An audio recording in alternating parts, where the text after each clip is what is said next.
Hello everybody, we are live back on the channel for another championship preview. Only 11 games to go now for most of the teams. Derby and Wigan played on Tuesday, which means all bar 4 of the teams now, Boro, Bristol City, Swansea and Brentford, all bar 4 teams have 11 games to go.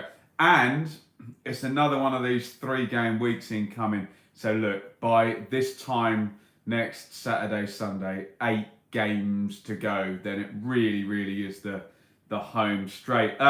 We'll start at the top as per usual. We'll work our way down and make yourself known in the feed. Get your comments in on the game we're talking about. Get your predictions in. I promise I do read all of them down the side, even if I don't read all of them out. I am watching them. It's like doing 10 things at once here with the reading. So get your predictions in. First one is Norwich in first against Swansea in 14th.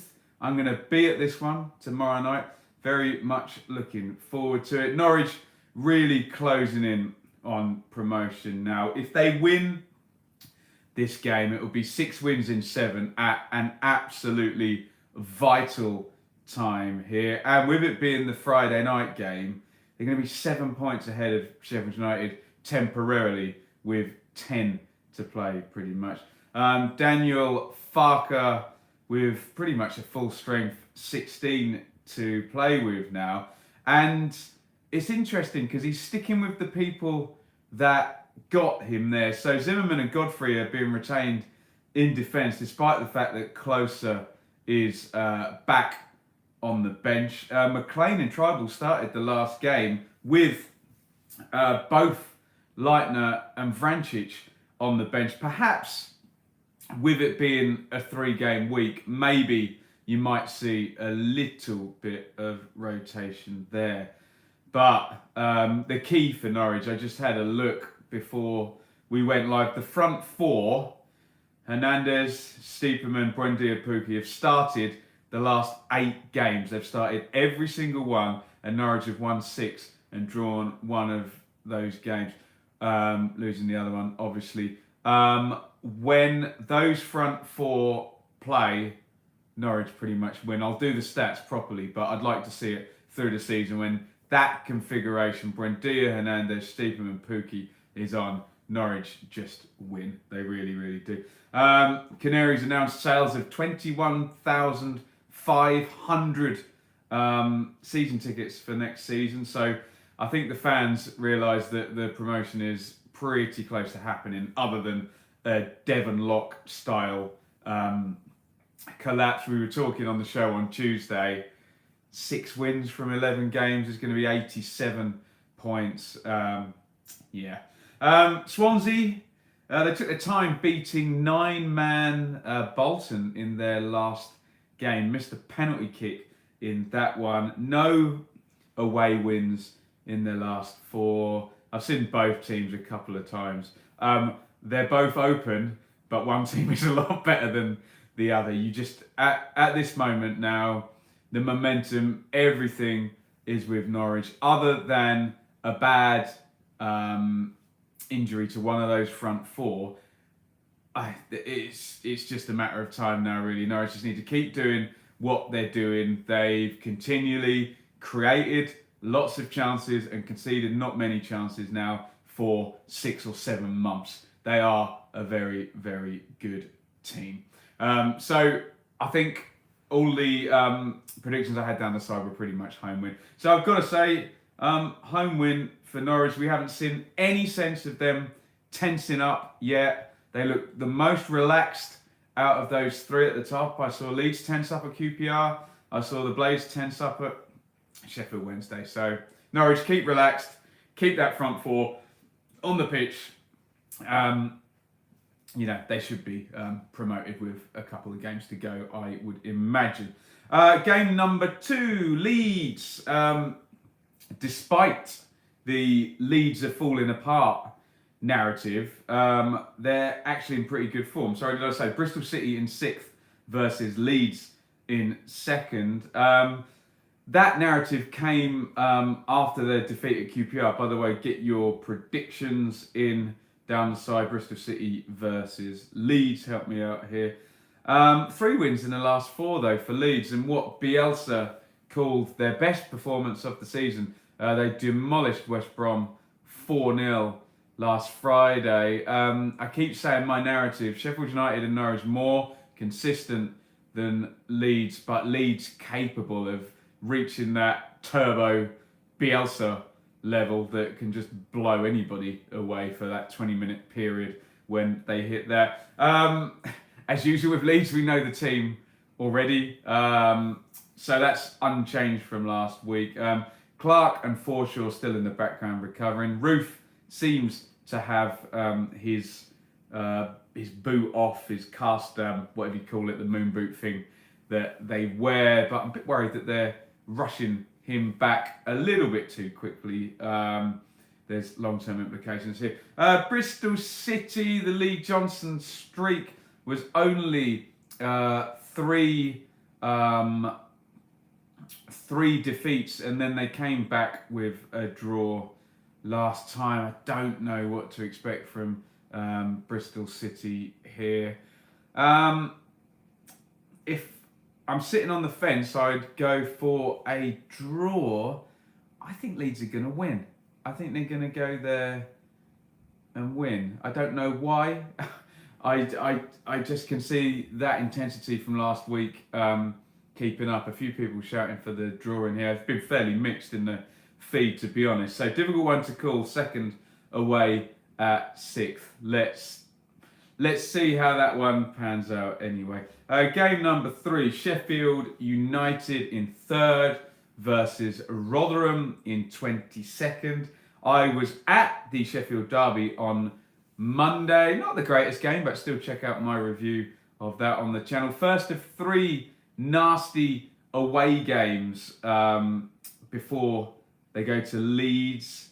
There is 2 home games though before they go to Leeds. Rotherham and Brentford. So the Blades are going to want to put minimum 4 points on in those 2 home games before the big Leeds away game. I'm not sure whether Wilder might match up to the opposition here and say the ball's going to be in the air. Well, I'm going to put Dowell and Medina in because they're bigger than Duffy and McGoldrick and better in the air. He might do the opposite. I really don't know what Chris Wilder's going to do anymore. He seems to switch the team around all the time, but they need a 3-pointer on this. And if those people were saying and predicting in the side that Leeds may not get 3 points, then they really, really need the win here because that will put them back level on points with Leeds in 2nd. Be really interested to see who Wilder goes with in this game. Sheffield United have been knocking everybody off quite easily in the home games, let's just say. Rotherham had that great win over Blackburn last week. Keeps them up with Reading, who also have been on a pretty good run. Drags Millwall and Wigan closer in. They're still in the bottom 3, and it's another one of these unbeaten runs that are just full of draws and not actually that many points. They go to QPR on Wednesday and then host Norwich on Saturday. Difficult week for Rotherham. And as I said, their best runs of the season just seem to be tons and tons of draws. So, I mean, if you look at, for example, Brentford at the moment, yeah, they lose 2, but then they win the other 4. And you know that the points accumulation is going to be far quicker. Everyone in the feed seemed to be saying home win. I've got to go with a home win. I think they'll have more shots against Sheffield United than most teams, just purely because of the long throws and the free kicks. But still at the back there, if you've got O'Connell, Egan and Basham, you should have enough aerial power there to stop Ajayi and Smith and those guys piling in from the set plays. We shall see, though. As I said, Blades have been sweeping aside these home games fairly easily. Game number 4, West Brom in 4th versus Ipswich. Open brackets are close brackets. 24th in the league. West Brom have a little bit to prove. Get your predictions in down the side there. Statistically, this is the easiest game in the league. Ipswich at home, goodness me. Two important games though for West Brom recently. Both lost to Sheffield United and to Leeds. And the narrative is now 3-0 West Brom, 3-0 West Brom coming in down the side there. Narrative is now that it's a 3-horse race at the top there. It would really take West Brom having, 5 straight wins or something to really get back into this and chase. Ipswich pretty much down now. Be interesting to see if they're going to kind of start the pre-season now, and you'll see some of the loanees going off the pitch on 70 minutes or what you like. But yeah, the farewell tour for Ipswich starts now after that Reading defeat, and yeah, I agree with all of you guys in the feed. If West Brom have a point to prove and get some kind of early goal, this will not be pretty at all. What's happening regarding Collins? Not sure. That might be it might even be a case of get out the contract there. We know Collins is a good guy and he won't force money, but hopefully the contract's been written where it's pay as you play or seriously ratcheted on appearances. But yeah, that gamble, like everything Ipswich have done for the last 12 months, has not worked. Game number 5 is Boro in 5th versus Brentford in 15th. Get your predictions in down the side there. Boro seem to have just been in 5th for ages. Still only 6 defeats all season, but yet another draw at Wigan last week, although Pulis was probably loving the clean sheet. 3 clean sheets on the trot. And I said in the show a couple of days ago, the review show, really looks nailed on for Boro West Brom in the playoffs, doesn't it, at the moment? You can't see anyone going above those two or below those two. A couple of shouts for a draw, a couple of shouts for Boro there. Brentford, one of the best teams on the counter-attack, says Jake. Brentford keep those points totting up. They're in 15th. They're only 4 points off 8th place. So they'll be targeting top half. As I mentioned,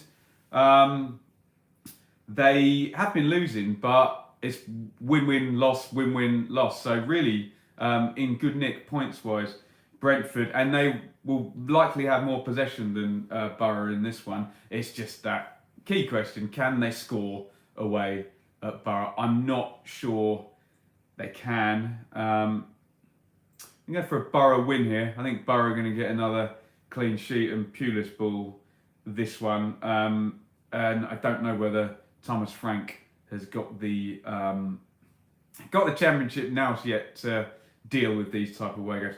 Game 6 is Derby in 7th place versus Wednesday in 13th. Get your predictions in down the side. Derby versus Wednesday. Derby's losing streak stopped on Tuesday thanks to that ridiculous goal from Bennett. What a thing of beauty that was. That was the first of 3 home games in a row for the Rams. Imagine what winning all those would do for the Rams. We've been saying Derby and Bristol City both been falling over each other to not secure that 6th place or secure a good lead for the 6th place. Mount and Bryson still not going to be about. Lawrence may be closer. Lampard was a bit coy about that one. Wednesday looked well drilled. A lot of home wins coming down the side there. One away win in there I can see as well.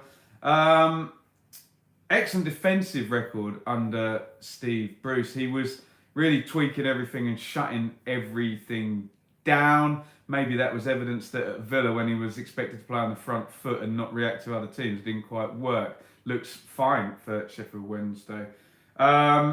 This is a hard one, isn't it? If you look in the dugouts, Bruce against Lampard, you'd think Bruce would have enough to get one over on his younger opponent. But the game's played by the players on the pitch. I think Wednesday could get a draw out of this one. I think they're going to make it hard, and Derby really haven't had the answers these past few weeks. Let's go for a draw on this one. Moving on, the big Birmingham derby here. Blues in 8th versus Villa in 11th. I will be at this one on Sunday at midday. If I can sort of closing all the damn roads, and I've got a parking space right in the middle of the road closure, so I need to just sort out how the hell I'm going to get in and out of there. I was at the first Blues Villa game. Nice one, Joe. And that was absolutely brilliant, 4-2, and that incredible Alan Hutton goal at the end there. Every time the Blues get near the playoffs, they seem to then have a defeat. Oh, got 4-2 Villa, 2-1 Villa, 2-1 Blues. Pretty mixed on there. They lost at Hull last time, and the 4-point gap restored by that Derby win. Lots of goals being predicted here. I think that's probably a mixture of Villa's defence, Birmingham's attack, and Abraham and Grealish presumably. So yeah, we will see. Hotter and Magoma, they were on the bench last time out. Expect to see them back in. Gary Gardner will not be allowed to play because of Villa owning him. So his brother will probably just slip in there. Colin is done his hamstring, Max Collins, so presumably that's Harding comes in there. Villa 4-0 over Derby last time. Grealish comes back and Villa are purring. He scores that stupid volley, go figure. McGinn back after suspension. I don't know what that would do to the balance in that midfield though, because they need a sitter, whether that be Whelan's not the most fun player in the world, but he'll do that job and help Hurahan and Grealish do their thing. I think if you bring McGinn in, you need to put Grealish further forward. So who knows? That is correct. John says Elphick out, so that's probably going to be Hauser coming in at the back. Remember, Chester and Tuanzebe have been out for ages. So if you are Adams or Jutkovic and you're looking at Mings and Hauser, you're thinking, we've scored loads of goals this season, we're going to get some today. So hopefully it's not a 0-0, but surely this should be. With Birmingham, that nice direct approach that they can take, and Villa will attack because it's Dean Smith. So should be a really, really good one. Yeah, John says he wouldn't play McGinn. Maybe it's a bench option and it's not quite the game for him, but it's all about the balance of the team, isn't it? And just Grealish, I guess, a bit further back can cause some havoc. Let's go for a scoring draw. Some kind of like 2-2 draw or something I think I'll go for here. Let's talk about game number 8, which is Forest and Hull. So get your predictions in. Forest in 9th at home to Hull in 10th. They're tied together on 50 points with Birmingham as well. And we're just waiting to see whether any of these three teams can actually come out, win some games. I remember Watford doing it ages and ages ago. Season before Ipswich went up, like 99. Like won their last 9 games or something and came from this position in to the playoffs. 2-2 Forest, 2-0, 0-1 Hull, Hull 3-1. Very mixed. Very, very mixed in the feed there. Or whether Derby and Bristol City are going to push on and just get these guys out. Forest lost at Stoke last time. No Robinson this time, so maybe Ben Osborne moves back. If Forest stop Bowen, they win. Quite possibly.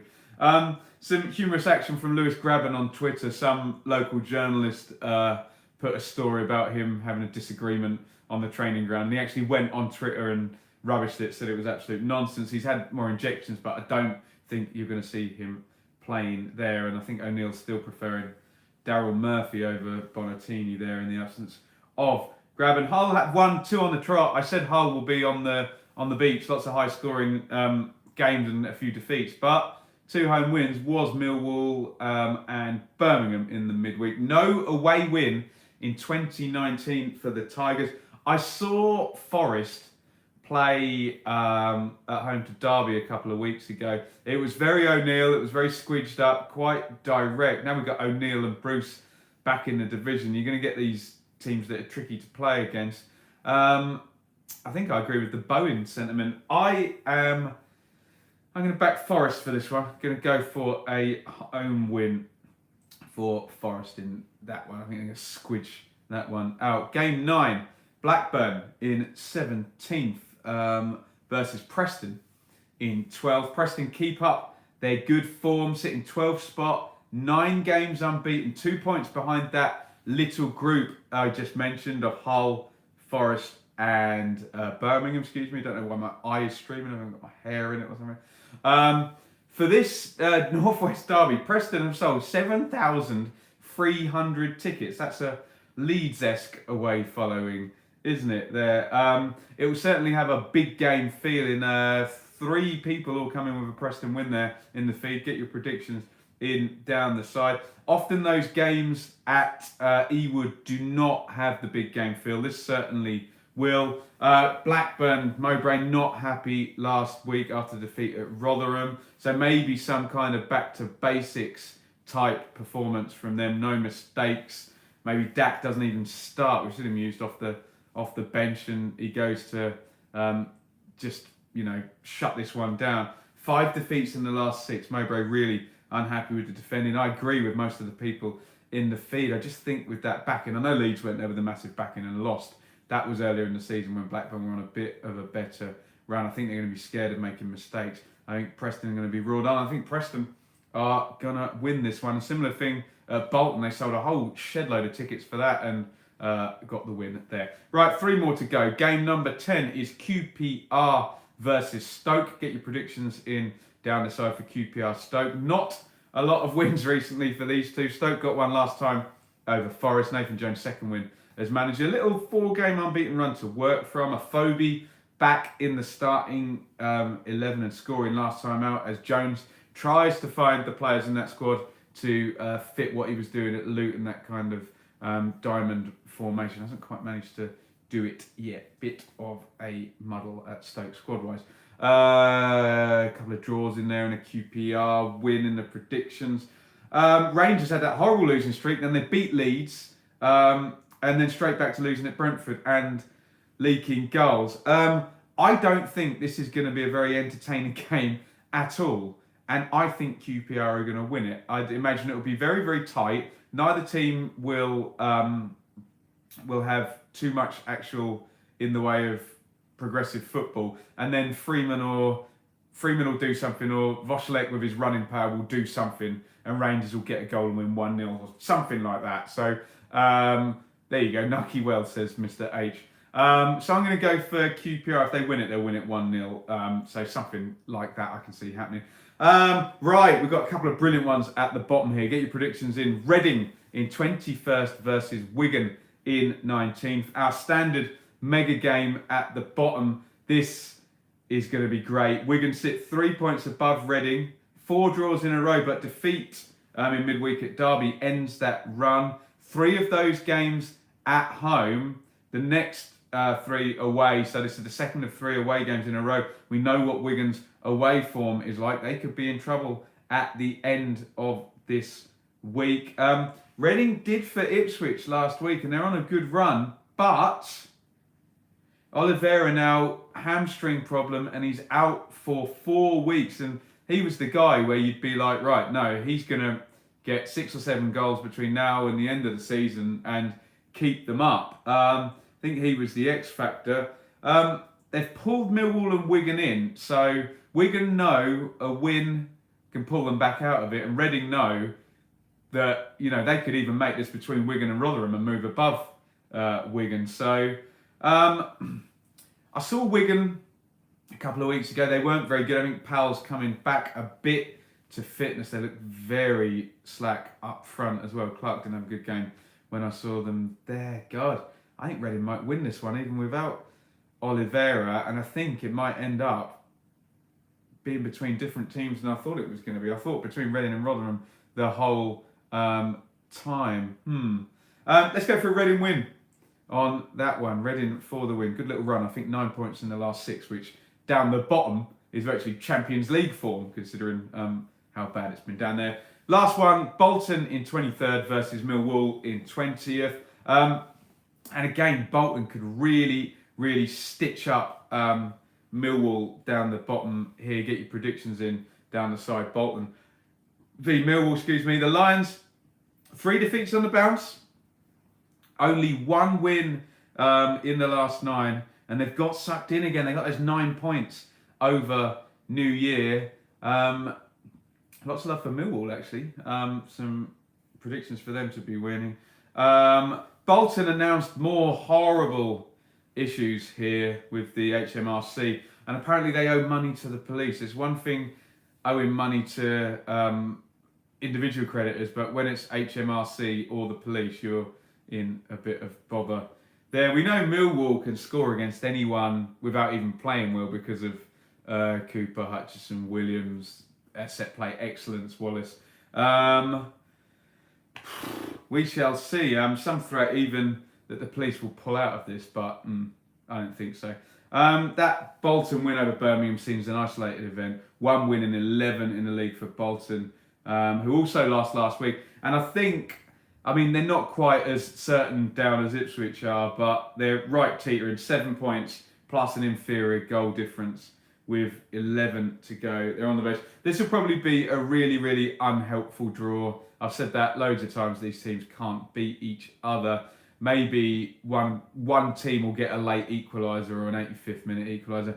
And I don't think this will be the most flowing game of football you have ever seen. Right, let's get on to the questions that came in on YouTube. Every time we do this, if you're a subscriber, you'll get in the feed a question thing. We normally get some great ones. Stuart asked, worst team to watch in the Championship apart from Boro and Ipswich? Maybe Stoke, just for the sheer underachieving and the lack of football they play. Have I got the right feed here? Yeah, I have. Pablo Hernandez, the best player in the league by some way. Thoughts? Definitely one of them and one of the best performers I've seen. Whoever is second after Leeds Sheffield goes up. Yeah, I think I agree with that. Simeone Blank says realistic bottom 3. Well, Ipswich, Bolton, and then maybe it'll be one of Rotherham or Wigan. Who knows? Reading seem to be on the way out of it, don't they? Am I doing Ipswich content separate from the Championship if they go to League One? Yes, it'll all be separated. So what will happen is the Blue Monday content will go into a different YouTube channel, and this will stay Championship. Tim says most overpaid player in the Championship, Scott Hogan, I think. He's getting paid a fortune there. Or Jarvis at Norwich never plays and picks up a huge contract. No, he's at Walsall, isn't he? Few candidates there, but I'd love to see Villa's books. I'll come. Oh, Stockdale says John. Yeah, fair point there. Keeper on 30 grand a week. Goodness me. Lucy Chambers, are you doing Ipswich? Oh no, I've already done that one. Who do you think will sneak in that 6th place? Still tighten up for grabs. So assuming that Micah Richards, yeah, another good shout there. Assuming that Derby and Bristol City are gonna mess up, then there's that group of 3 of Hull, Birmingham, and Forest. Maybe you'd even back. It'll look very different because there's Preston and Villa behind those, and of the people you think who could do a consistent run, you'd maybe Preston and Villa put over those other 3 teams. You think they might have a little bit more Preston first 11 and Villa star power wise if they can keep the goals up. I don't know. They'll probably all mess it up. Yeah, John makes a good point. It won't be Blues because of the points deduction on the way, seemingly on the way for about 3 months now. Do you know what? They'll probably all be rubbish, and Bristol City or Derby will just fall their way in there. Who do I think will get top 2? Asks S. Norwich look pretty nailed on now. As much as I like Sheffield United, it all depends on that Sheffield United Leeds game, and that's a hard ask for Sheffield United to go there and win. I think I'm just edging towards Leeds, although I'll probably change every week going up to it. Jake, is Jack Grealish overrated in your opinion? I think people get a bit too obsessed with him. Yes, they do get obsessed with him. And I must say, overrated is just an inane and stupid criticism for any footballer, because you need to qualify what somebody has said that you think makes them overrated. I think if you're going to criticise a football player, you say you think they're good or they're bad, not that they're quote overrated, because overrated compared to what? I'll tell you what I think of Jack Grealish. I think he's got a brilliant first touch. He's a great dribbler, a great passer. I think he gets the crap kicked out of him in the Championship, and he's probably one of the top 5 players in the league. So that's what I think of him. I'm not really interested in the overrated thing, because what does that even mean? If someone says he's a top Premier League player, then yes, he's probably overrated. If someone says he's rubbish, then not true. So I think the overrated thing is just it's a pretty useless criticism, because all I'll say is overrated compared to what. Rant over on that one. Thank you, Valley Breaks. Is Lee Johnson the man to get us up? Asks Piers of it says Piers, Bristol City. It's one of those ones that's really hard to tell until you see someone else come in with that owner and that squad. He has had some to spend, although he's got money back for Flint and Reed. You just would question any manager that has this bizarre 5 defeats on the trot, followed by unbeaten in 9, followed by 4 defeats on the trot. At his best, most definitely, but that's just strange, isn't it? Very, very strange. So there you go. I think we had a couple of questions on Twitter. So I'll just get the Twitter feed up really quickly. Sorry as I faff about my phone. If there's any other questions, I'll do them. Best individual performance from a player I've seen this season, says Luke. Don't think I'm Leeds centric here, but the best I've seen is Clark for Leeds against Derby, Hernandez for Leeds against Villa, and Sharp, the hat-trick at Villa I was there for, was masterful in the way he generated 3 goals from a combined distance of about 5 yards. Just very, very question. Best away support in the Championship. Are we talking loudest or biggest numbers? Biggest numbers is normally Leeds, but you have to feel sorry for these teams that are miles away from anyone and still bring big numbers. I always like teams that just sing for the whole game. And anyone, I love the way everyone's picked up the Sky TV is effing shite chant as well. That's so anyone who does that chant amuses me, just because I think it's childish and funny. Right, if there are no more questions coming in down the side on the feed, I will wrap up. Follow me on Twitter at Benjamin Bloom. Put a shout out. Leeds say they're bringing 7,000 plus for Ipswich's last game. I thoroughly believe that, and I think I've already had a couple of Leeds mates ask me to get them some tickets. So Birmingham taking 5,000 to Preston. Is that true, Matthew? Goodness me. Blues always do this at the end of the season. I remember them filling the whole of Bolton last year. What is an average budget in the Championship? Is 20? Ask Winning Formation. 20 to 25 million wages, I think, is an average budget in the Championship, which is ridiculous. So Newcastle got promoted with 100 million. Norwich came down with 55 million. Rotherham's this season is 6 million. So this is, and I've done a brilliant interview with Kieran Maguire. I'm going to put stuff out on that. You will be amazed when you hear what an uneven playing field this is. Basically, Kieran is a football finance expert, and I will, if he says it, I agree, because he knows more about it. And he says, if you don't have parachute money, surviving in the league is a big achievement. So there you go. Is Stieperman the biggest surprise of the year? He's certainly the most unique player I've ever seen. Simon says he's a very good player. Have you ever seen a number 10 who looks like that? He's not that quick. He's got pretty good feet. But he's absolutely vital in that Norwich system. He's the only one other than Tetty who's in any way physical. So they do need him in there. A very, very unique player. I remember him playing left back in the local derby where James Maddison scored at Portman Road, and all he wanted to do was bomb up the pitch. Certainly interesting character. Whether he's a Premier League number 10, I'm not so sure. Tim says he looks so ungainly. He does, but he's got a great first touch and lovely little balls around the corner, setting away Buendia and Hernandez. So decent player. Will Ipswich half the season ticket prices? Asks Neil. I hope so.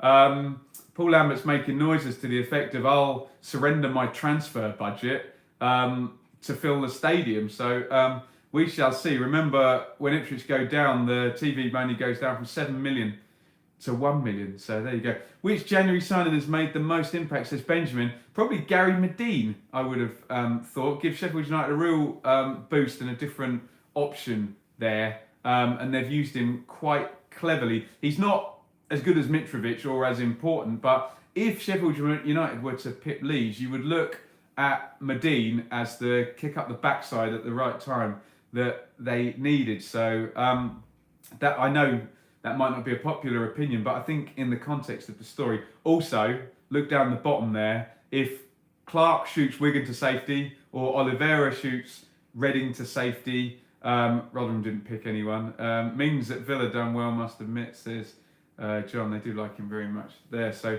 yeah, there's not been a clear Mitrovic type January signing this season. So, yeah, that's my kind of view. So, yeah, look out on the channel. I'm going to put them out in little episodes, the Kieran Maguire stuff on football finances. Absolutely fascinating stuff. Most underrated player in the Championship, says Dara. God, it'll probably be some defensive central midfielder or a goalkeeper, where one of those players where you sit in the stand and you cannot actually tell without hearing what they're saying the impact of what they do. So we will never know who the underrated players are. I always make the argument, who's the better keeper, right? The one who dives to his left and makes the sprawling, brilliant save, or the one who, as the attack is developing, gets his fullback out quickly because he spots the danger and the cross doesn't even come in and he has to make the save. We don't know because we can't hear what they're saying, but in my opinion, the better keeper is the one that talks, positions his fullback, and the chance doesn't even happen in the first place. So I think in terms of underrated players, we'll never know. It'll probably be, as I say, a centre midfielder or a keeper. So that would be my view on that. Anything else coming in? Are Norwich doing as well as everyone says because they've got a coaching team full of Borussia Dortmund coaches? Norwich are doing as well as they are because they adapted to their parachute payments running out. They've got a little bit lucky with players coming through and things happening, but their recruitment has been brilliant and their football is excellent. Things have gone right for them, but they've set it up to for those things to happen. And I think Mr. Stuart Webber in the background is probably the one to take credit for that. Like I said, last 8 games, Norwich front four all been fit. Someone asked me what games I was doing. So Norwich and Swansea, I'm at 3. It's gonna be great. West Brom Ipswich, that might watch that from behind the seat. Dwight Gale against the Ipswich defence, and then the Blues Villa game on Sunday, which is gonna be fantastic. Any good games in my calendar? I think we've said all of those. Looking forward to these last 2 as well. Ipswich Sheffield United and Ipswich Leeds at the end of the season as well. So we'll get to see the promotion race shake out, or certainly the race for second. Maybe Norwich might be gone before the last 2 games. They'll hope they will because the other teams. Gale plays wide left, so don't worry about that. Have you seen our fullbacks, John? Deary me. Right. I'm going to say farewell. Thank you, everybody. I say it every time. Brilliant group of people down here. People say I know loads about the Championship. I don't. I just get told loads of stuff by excellent people who can happily sit through 30 minutes of me waffling twice a week, which is utterly brilliant. And I'm very, very humbled by it. And I hope this continues to grow and we can have some more great fun next season doing it. Follow me on Twitter at Benjamin Bloom. Look out for the match reviews. 3 of them. Come and get your comments in. And I guess I'll do the Championship review on, I reckon I'll do it on Monday night because it's a 3-game week, isn't it? So, yeah, we'll go live on Monday night and it'll probably be half review, half preview. Maybe just Q&A if I'm going to bother to set that up. Right, thanks everybody for watching and see